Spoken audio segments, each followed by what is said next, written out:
And we have to send a very clear message to Putin that this kind of belligerence, this kind of testing of boundaries will have to be responded to. You know, it's sort of interesting. Wouldn't it be nice if we actually got along with Russia?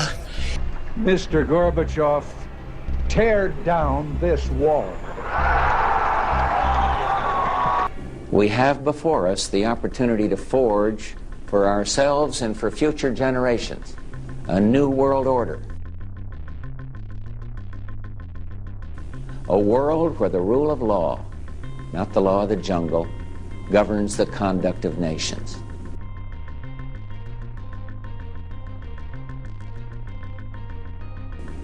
When we are successful, and we will be, we have a real chance at this new world order.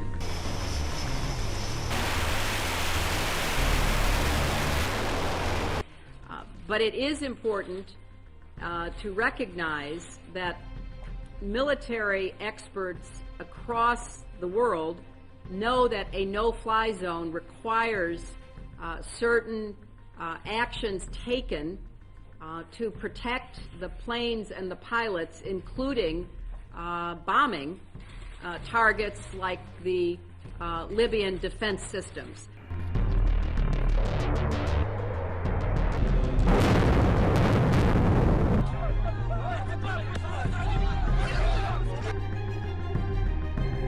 Yes, we came, we saw, he died. Did it have anything? Russia hasn't paid any attention to ISIS. They're interested in keeping Assad in power. So when I was Secretary of State, advocated, and I advocate today, a no-fly zone and safe zones. We need some leverage with the Russians because they're not going to come to the negotiating table for a diplomatic resolution unless there is some leverage over them. И ведут переговоры с главами населенных пунктов и вооруженных отрядов в большинстве сирийских провинций. Благодаря их деятельности 732 населенных пункта и сотни тысяч сирийцев вернулись к мирной жизни. Поэтому любые ракетные или воздушные удары по территории, контролируемой сирийским правительством, создадут явную угрозу российским военнослужащим. И все необходимые меры для исключения любых подобных ошибок в отношении российских военнослужащих и военных объектов на территории. There are a number of different proposals have been made, but the one that I think focus on right now is the one Secretary Kerry's trying to promote, namely a no-fly zone for the Russians and the Syrians who are attacking the Syrian people. They're voting for peace on planet Earth if they vote for Trump. But if they vote for Hillary, it's war. Zhirinovsky says Hillary Clinton, quote, craves power, that she'd create panic if elected. Then he goes even further. If Hillary Clinton wins, it will be the last U.S. president ever. Hey everyone, Josh Sigurdson of World Alternative Media here, and of course we're joined by author and economic analyst here at WAM, John Sneisen, and the always informative and insightful John Doull on my other side, the two Johns. Now, let's go right into this because this is a very desperate time we are living in. This is not about fear-mongering, this is about the truth, and the truth has to be told. So, I'm going to start off by talking about how Hillary Clinton is talking about putting a no-fly zone in Syria, which will include shooting down Russian airplanes. So that's World War III right there. Now let's go on. The U.S. cut conversational ties with Russia recently. Putin's greatest confidant said if Hillary wins, it will be war. And people complain about Trump being friendly with Russia when it's literally the smartest thing the U.S. can do at this point. So here's how it's all rolling out. We are in DEFCON 3. U.S. and Canadian bases have been going into lockdown en masse. Now, DEFCON 3 basically means that at the snap of a finger, it means war. It means all-out nuclear war. Now, Germany is forming an EU super army to aggress against Russia around its borders. That means that several EU countries are getting involved, but Germany is pushing this to the forefront, which I did a report on recently. Russia is calling home citizens abroad. Putin is telling citizens to find the closest nuclear bunker within within Russia. Russia is rolling out and testing nuclear weapons. There's a NATO shield around Russia at this moment. It was pushed into place several years ago. It is an active war on its own, basically leaving Russia largely defenseless, though China and Iran and now the Philippines will have something to say about that. Now, there are economic sanctions against Russia, which of course are also an act of war by the EU. Putin warned the media months ago that we're being pulled irreversibly towards war, which we did a report on as well that is now viral. The U.S. is alleging Russia is trying to manipulate U.S. elections by releasing evidence of corruption. That's how far we've gone, folks. And even though countless intelligence officials are actually saying it's likely angry NSA agents releasing the material as well as angry DNC staffers. Now, on top of that, Joe Biden claims the CIA plans to attack Russia with a cyber offensive. Several Western countries are aggressing against Russia around its borders. Russia has been asking to settle differences, but is largely ignored, especially by our mainstream media. At this time, the Philippines just joined China and Russia and Iran in a coalition against the U.S. Now, before I go into any more, I want you to check out this clip from this month of what Putin has to say about all of this.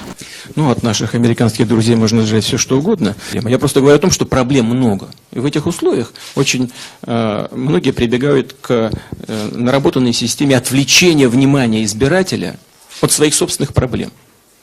Вот в данном случае, на мой взгляд, мы это и наблюдаем. Как это сделать? Создать, например, образ врага и объединить нацию в борьбе с этим врагом.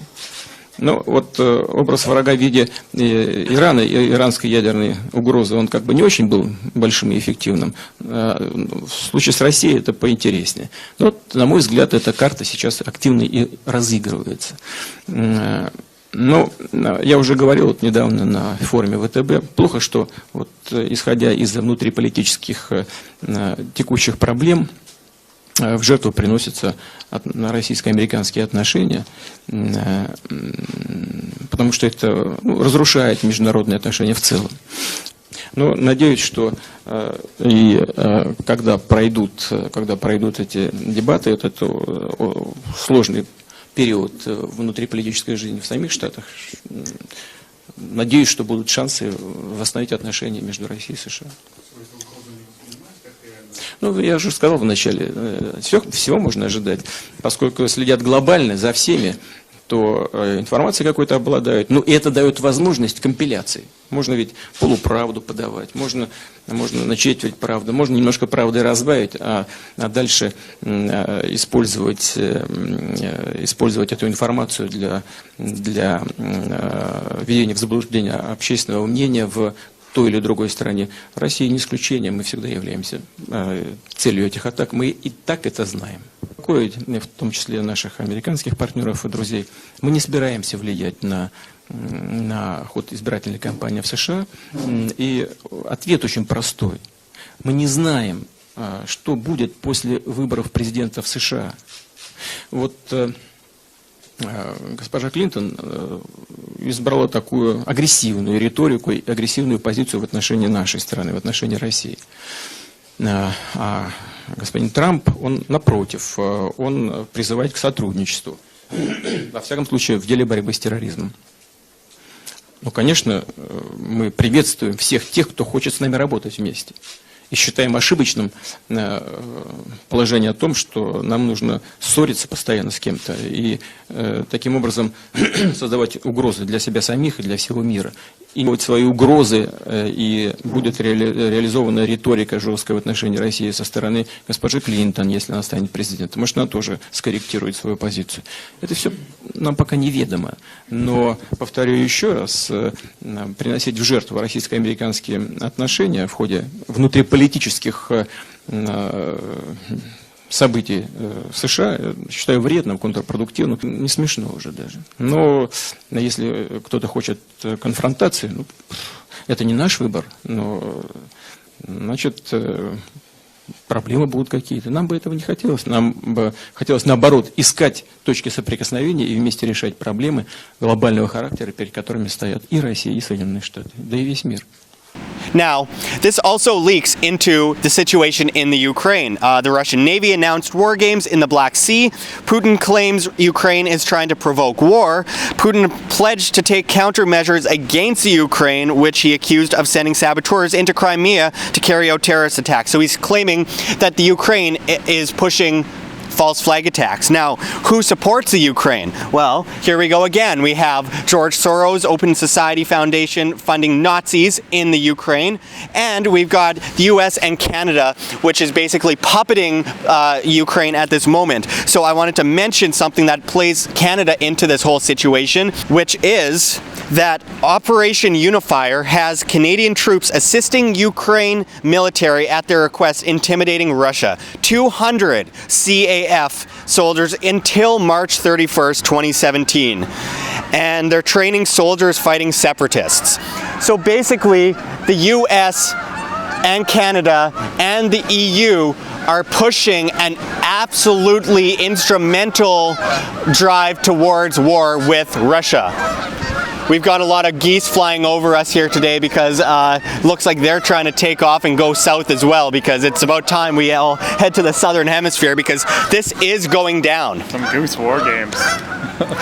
Now, I wanted to get a bit more into this. So, John, you've been looking at this DEFCON 3 thing. You have experience with NATO. I'm not asking you to go into the secrets because, of course, you can't legally do so, but you were along the Russian border before. You worked with NATO when you were in the Norwegian army. So can you talk a bit about what this means, this DEFCON 3?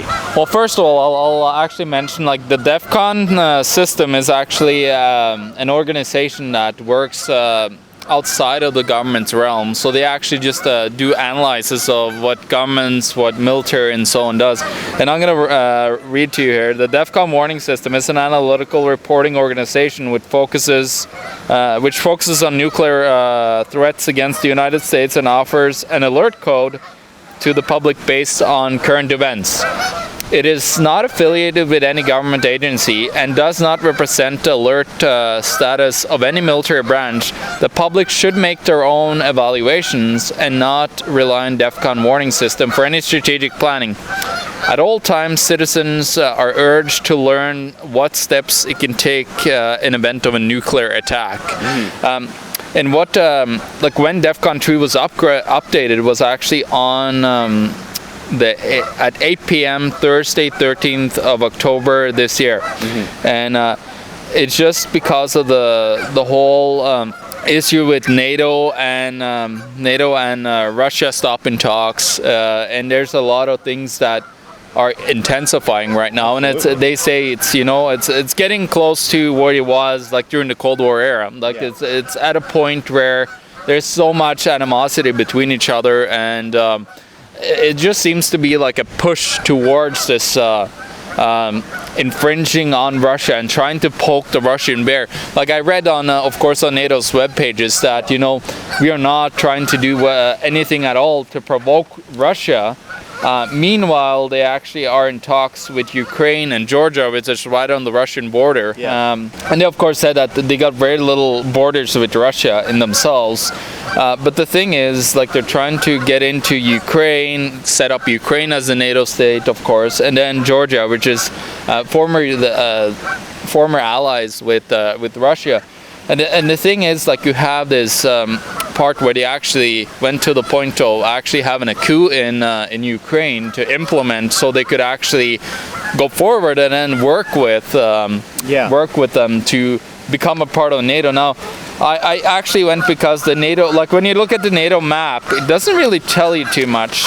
But when you actually go and look at all the allies and we can show you a piece of this map later, and I just took a look at all the allies and military bases that these NATO countries have. They don't, the NATO countries wouldn't show you the whole picture. So what I went ahead and did, I went with Russia's allies, and then I went with the US and NATO allies, and I plotted out all their bases. Now, it's pretty clear that they are quite surrounding, and they also, have been implementing and going into the Baltics and other places where there was an agreement back in the day that they weren't going to move further, and that's exactly what NATO did. Now, NATO claims that they have no intention of doing anything to hurt or to infringe on Russia at all, and they say that they're trying to work with Russia and that Russia has no rationale currently, and they're just wanting to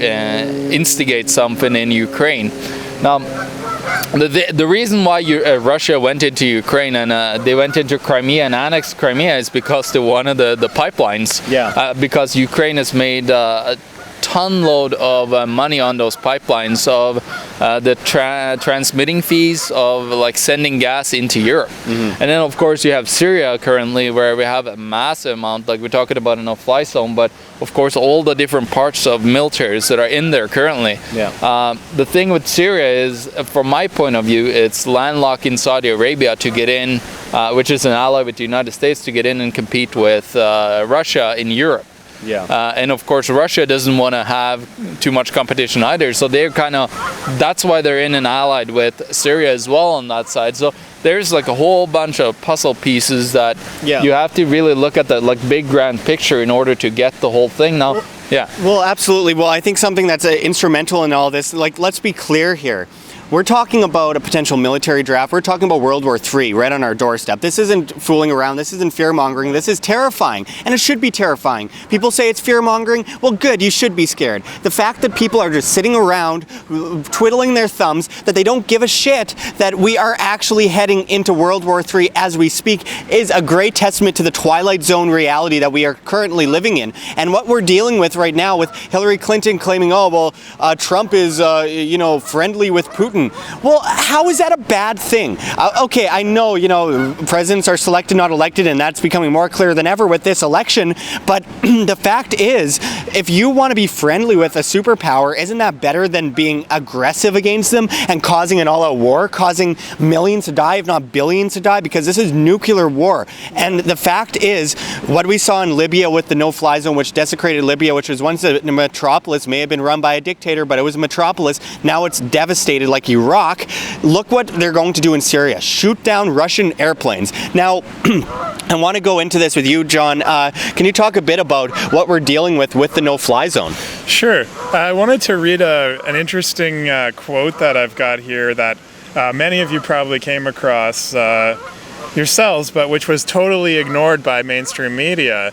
It came during Senate Armed Services Committee hearing back on September 22nd, and Senator Roger Wicker from Mississippi had asked the Joint Chiefs of Staff General Joseph Francis Dunford how he felt about the no-fly zone. And Dunford said, "Right now, Senator, for us to control all of the airspace in Syria, it would require us to go to war against Syria and Russia. That's a pretty fundamental decision that I'm certainly not going to make." And we're going to show you that clip right now. Right now, Senator, for us to control all of the airspace in Syria would require us to go to war against Syria and Russia. That's a pretty fundamental decision that certainly I'm not going to make.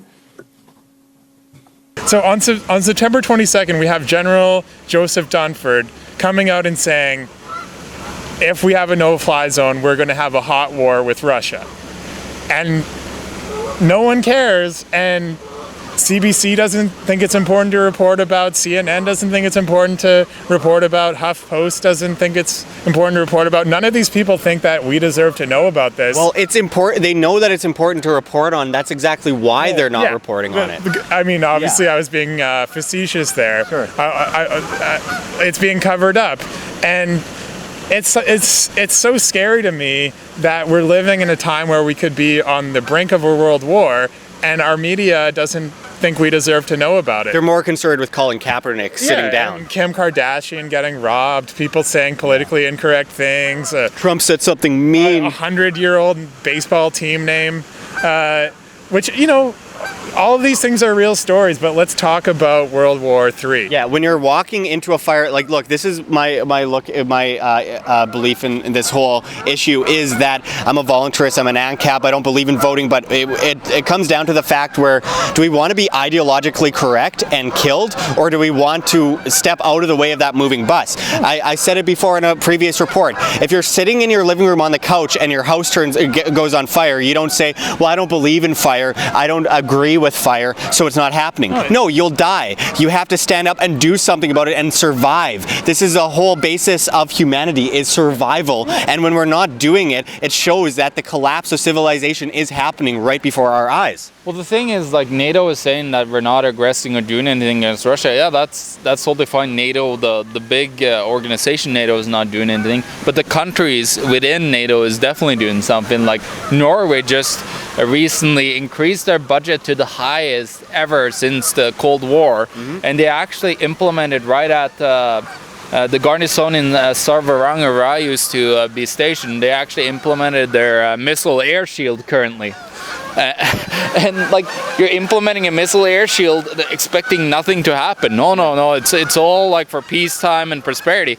No, when I was up there, you only spied on the Russians, but now they actually have started to actually like put up the fence against the Russians. Meanwhile, former Norwegian generals are coming out and saying, like, you're freaking insane, like escalating the situation so much up there. They said, doesn't matter if you have like 5,000 troops almost up there, you would literally like end up being taken over most of northern Norway in about 10 minutes. Yeah, oh, absolutely. And here's something that I wanted to kind of go into quickly, because so many people they aren't hooked up with reality. They'd rather just look at watch movies, and they look at this whole thing as a movie. Well, it's not a movie. Listen to this. The fact is, when people complain about, well, why didn't the people of Germany not do anything when they had the chance? Yeah. Why didn't they do anything? Well, it's time to put your words to action. It's time to put your words to action. And then on top of that, people sharing, things on Facebook, and they see maybe a dead kid in Aleppo, someone who was crushed by rubble, horrific images, and they just scroll down, right? That's usually the reaction that most people have to such a thing. And I understand that. It's a disgusting image. You don't want to see it. You're afraid of that image. You want to run away from it. And it's because it's appalling. It's horrific. Kids getting crushed, their brains falling out of their head. It's the worst thing that you could imagine to see. But we are going to see that ourselves soon if we don't do anything. So my question is, how can we sit idly by and allow this to happen? How far have we gone as a civilization? How far have we fallen? Do we deserve to get out of this alive, considering the fact that we have just sat there idly by and allowed this to happen? That people are more concerned about Trump saying mean things than bombs dropping on our heads, than nuclear bombs destroying entire cities 5 times the size of Hiroshima? And here's the thing that frightens me the most. You referenced Germany pre-World War II. Thinking back to those times before World War II broke out, it was in the news. Everybody was worried about it. People were preparing for war. They knew a draft was going to come, rationing was going to come, hard times were going to come. We're on the edge of World War III, and almost nobody in North America and most of Europe even cares or talks about it. They're in a dreamland. It's in a dreamland. It breaks my heart. There's so many people, like, especially the children. Children are the one group of people that can't do anything about this, that truly can't do anything about this.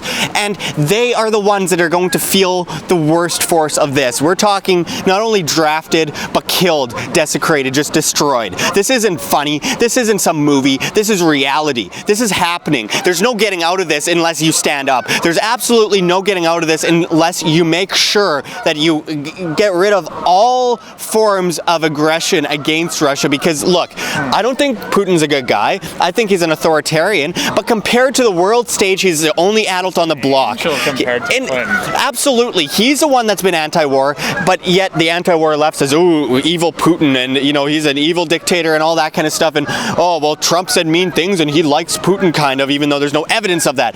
We're talking about World War III. Get your head out of your ass, folks. Get your head out of the sand. We're talking about someone, Hillary Clinton is talking about war. And people, where's the anti-war left? Well, they're polling at less than 1% under Jill Stein. Where's the anti-bank left that used to come out against things like the EU or, you know, these massive banker industries and unions? Well, now they're supporting it because anything else is racist. Think about the stupidity. Think about the absurdity. Think about the idiocracy involved in this situation right now. We are walking into the fire like dinosaurs getting hit by a meteor. The only thing is, the dinosaurs couldn't get away from that meteor. We can. John? Well, all that it comes down to, it's what we're actually seeing. It's not the verge of World War III. It's actually the descendants of the American Empire into its rubble, dead to rubble. And when you go and look at it, like people say, oh, U.S. is not really an empire. Well, take a look at their foreign bases. They currently have about 2,600 foreign bases, while Russia has about, when it comes to like total of bases, probably around like 300-400 maybe. So you're looking at like a nation that has their tentacles into every single country in the world through their central bank. Of course, it's the head of the evil. But no one profits more than the central banks. No, and the thing is, like these stupid PhDs out there in economics and so on, I listen to them. Even here in like our own university here in Manitoba, they say that war is probably the best outcome to save the economy. Like like are you like literally have a grenade blown up in your head? Like, are you that fucking stupid? Like, sorry for my language, but it's like we gotta have to like tell people, like, are you insane? Like, do you want war? Like, have you ever like been to a war-torn country? Let's ask our veterans if we should go to World War III. If they think it's a great idea. And this anger is totally welcome. The swearing is totally welcome because look, we are very much on the edge of that cliff. It's distressing me. It's breaking my heart recently. I've been depressed because I can't imagine a worse time for our generation to grow up in and then just do nothing. And try bringing up the impending World War III to your average liberal, which is totally the wrong word to use, obviously, because I like real liberals. I love real classical liberals. But try bringing up World War III to your average liberal. I had a funny experience last week where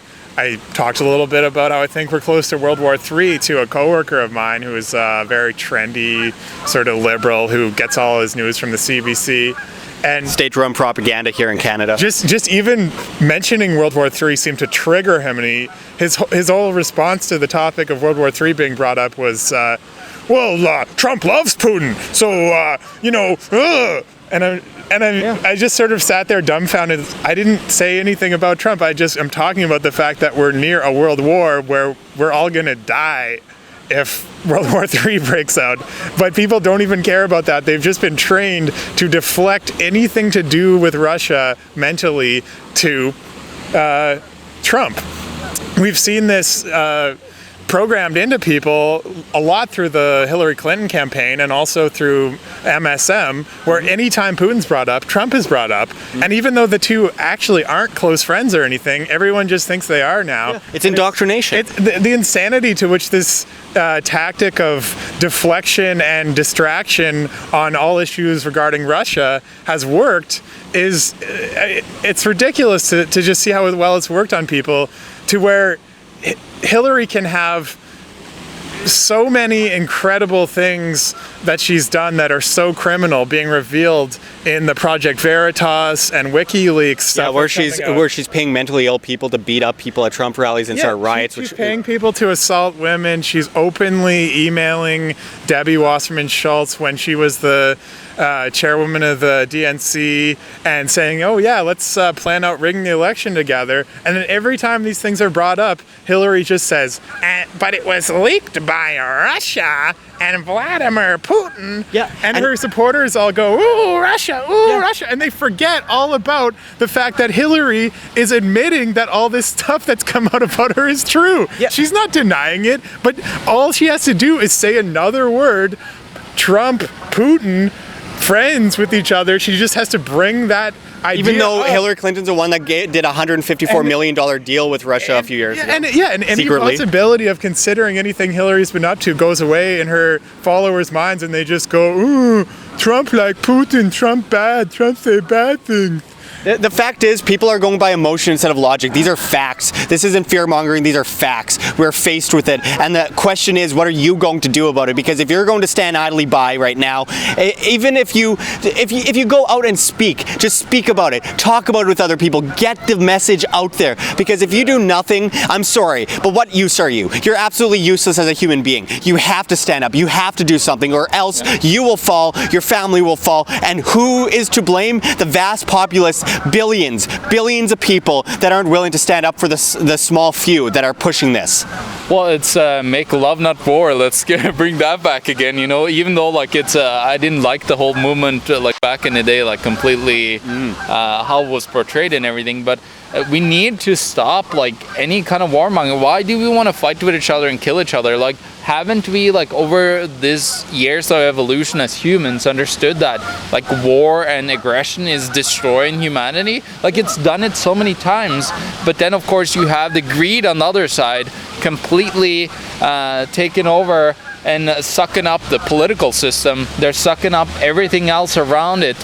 And what they're creating a machine that wants to have everything and want to do everything, and we want constant growth in this world. So with growth you need to have a massive war, because then the GDP would just go through the roof and we'll have a fantastic economy. It'd be so good that, you know, we're gonna have a great time. Just that the problem is though, after that war is probably over, there might not be very many people left on this planet because everybody has fucking nuclear bombs now. They've got their bunkers ready, and the elites have their bunkers ready, and they actually have the arrogance and hubris to think, we don't care if we obliterate the world with nuclear war, we'll survive, and we will be left over after. They're that crazy. They hate humanity that much. One thing I have to jump in on with what John was saying about how we need to bring back the anti-war movement, which I am a firm proponent of, and I've been disgusted to see the way that the anti-war movement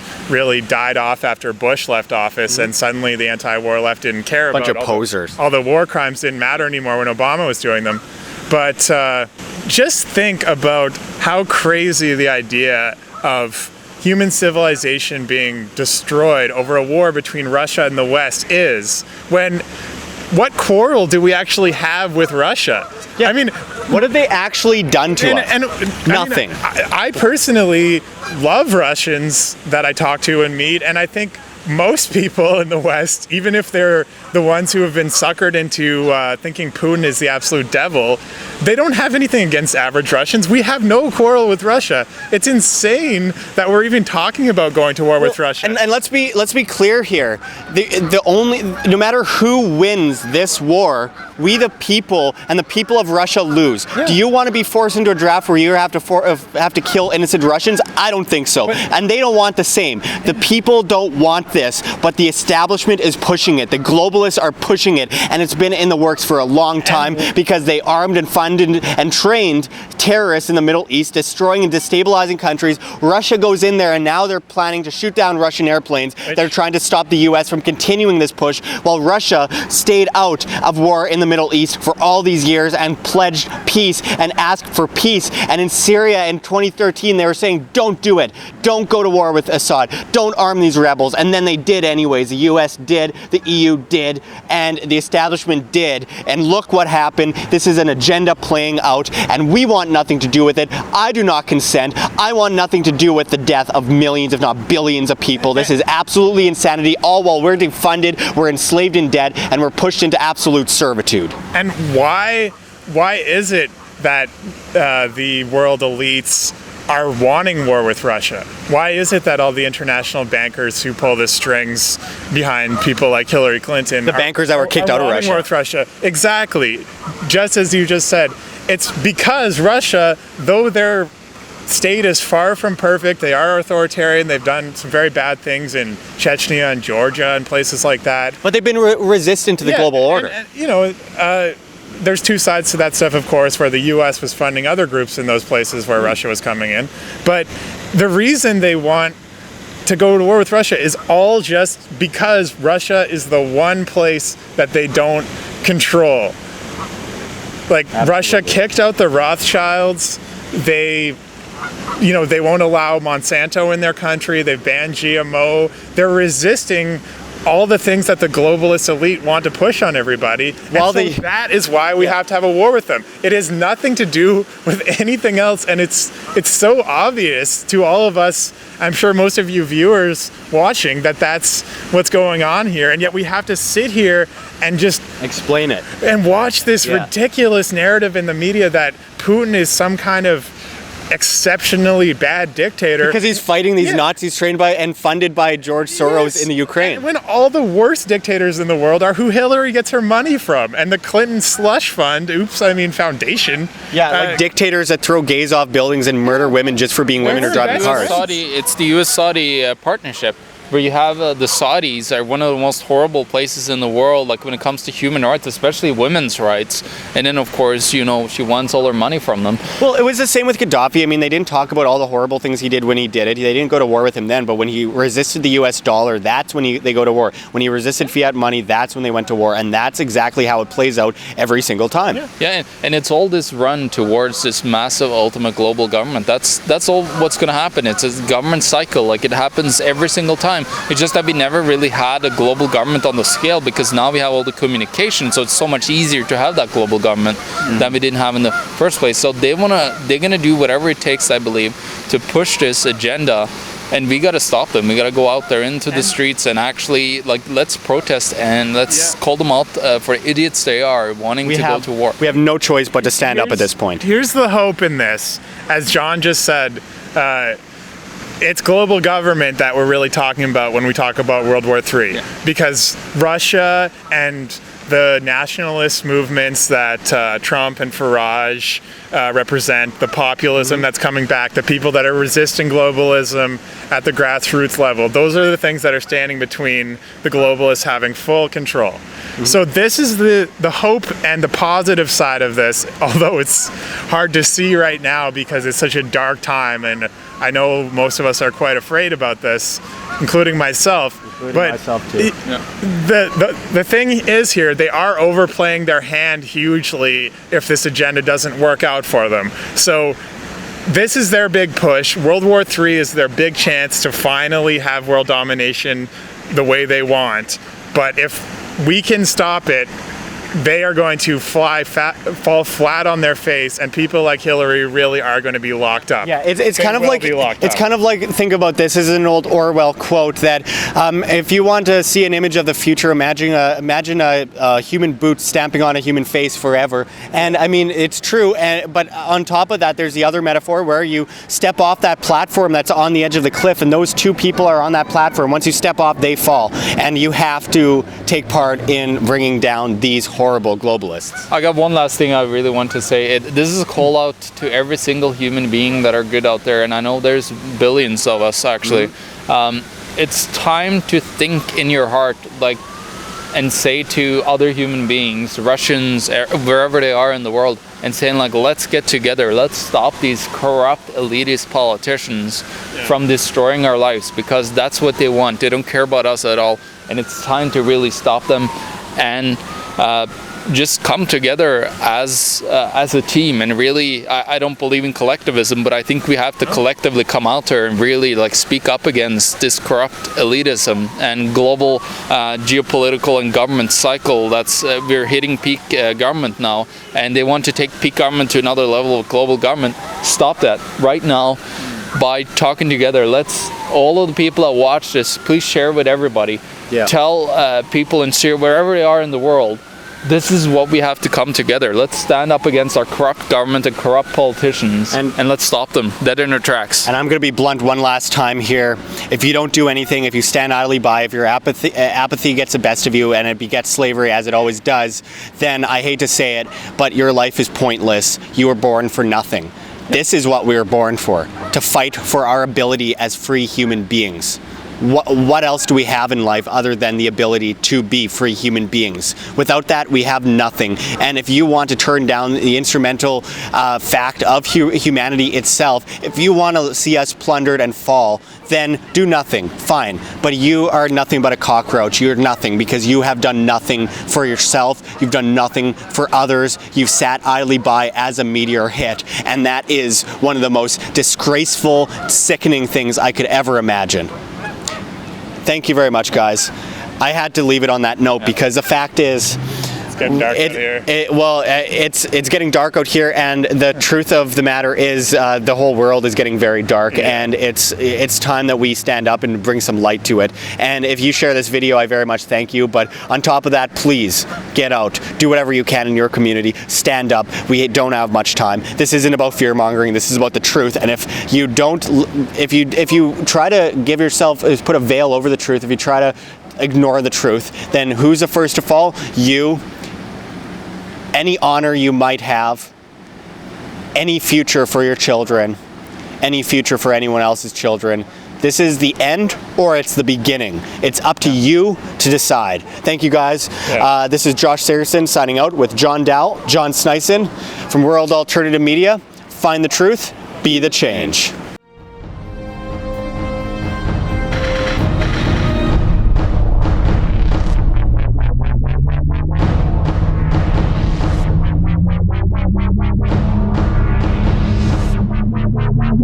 Wow.